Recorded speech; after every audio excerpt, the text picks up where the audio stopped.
Oh, hello. You join me with Storm Hannah raging in the polytunnel,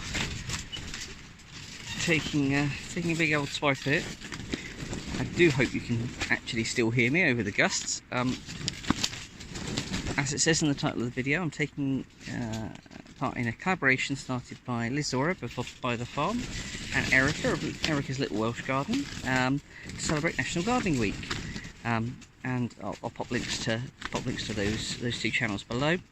Myself and the other contributors there will be a playlist for all of the videos related to that particular collaboration, which you'll find again linked in the description below.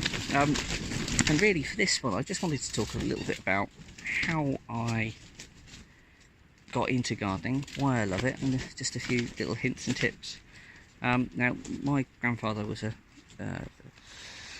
breeder of irises for many years, won lots of RHS prizes, so I've really been surrounded by plants and growing my entire life. However, these little things here are what got me hooked, followed by those ones over there. You may have noticed that my bed is rather weedy, and I intend to weed it whilst I'm here, but I thought I'd do this first. Like most people, I suppose, I've always had tomatoes.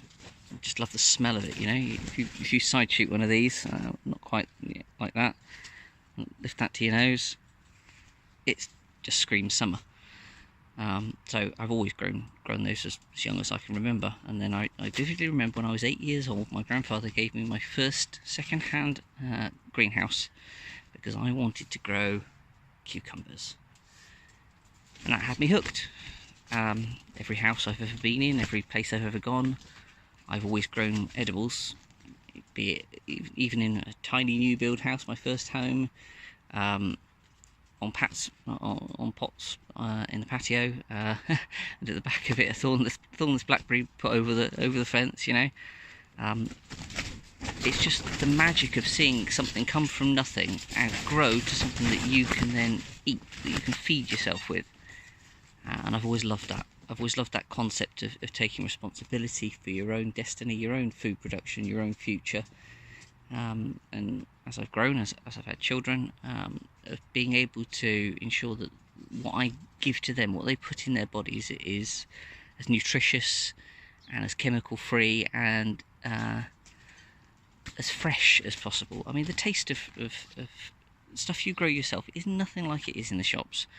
That's not to say that how they grow it in shops isn't a useful tool for combating sort of mass market hunger, but it's not for me. You know, I'd rather take control of my own destiny and produce what I consume myself. So in terms of hints and tips, very straightforward. We're talking about my two favourites, which are and always will be tomatoes and cucumbers. Cucumbers and tomatoes are both heavy feeders, but don't be tempted to overfeed whilst they're still young. You know, as they're starting to grow, they'll start to need more feed and more fertiliser. I personally prefer seaweed-based fertiliser, seaweed extract-based ones. I think they work extremely well. But as with anything that you do in the garden, your soil dictates your results. So I tend to, at the start of each season, when I'm planning out beds like these, I will dig in large quantities of side shoot there, bloodfish and bone,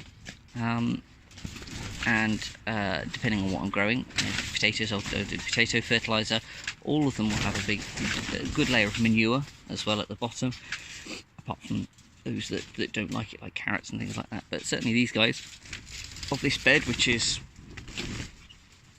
you know, that's 3 boards, that's proper, and that goes directly onto soil over cardboard, so hence why I've got some weeds coming through.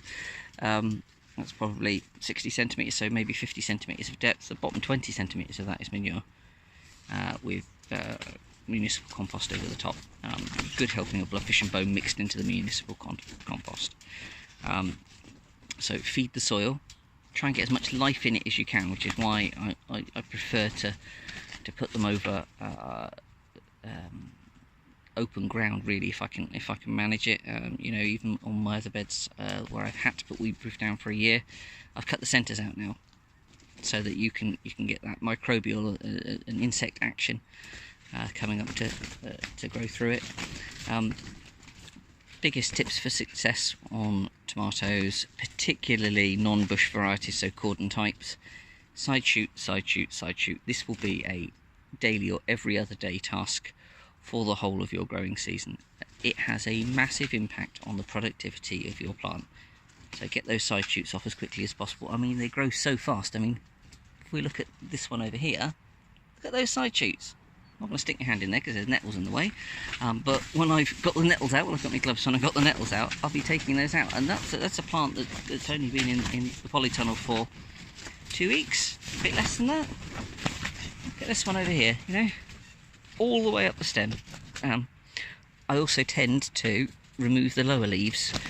That stops slugs climbing the stem effectively to look for the decaying leaves, because slugs prefer decaying matter. They're not so keen on the fresh leaves. They prefer decaying matter. So if you can remove as much of that as possible, you'll improve your chances. In terms of both cucumbers and tomatoes, they need to be staked or lined. Now I'm going to use metal lines this year, steel lines, to keep them upright and to train them up. In terms of cucumbers, again, you do the same thing. You'd side shoot all the way up the stem until it reaches the height that you want. Then you take the tip out, and then you allow the side shoots, certain of the side shoots, to come along to continue if it's got enough energy. I mean, typically something like a fem spot won't have the energy to do that. It will just push up a single line, produce loads and loads of fruit, and then will die off. Some of the telegraphing ones, which is what most of these are, have got a bit more vigour to them and last a bit longer in terms of a season. But both of these plants, one of the absolute keys is moisture. They are absolute hogs, which again comes down to soil. I mean, if you look at this soil, it looks fairly dry. If I start to dig below the dusty upper levels, you'll start to see that's really starting to get damp down there. This end hasn't been watered so much, mainly than the other end, but moisture, deep moisture, is absolutely key to these plants. They will drink gallons. So again, in the hot season, in the summer, get down here and water every single day. And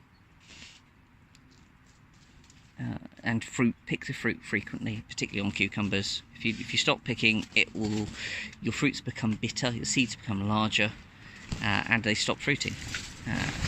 So make sure you pick on a regular basis. So yeah, that's my part of this little collaboration. Have a look in the description below. Go and have a look at all the other videos on the collab. There'll be loads and loads, I've no doubt. And I'll see you in the next one.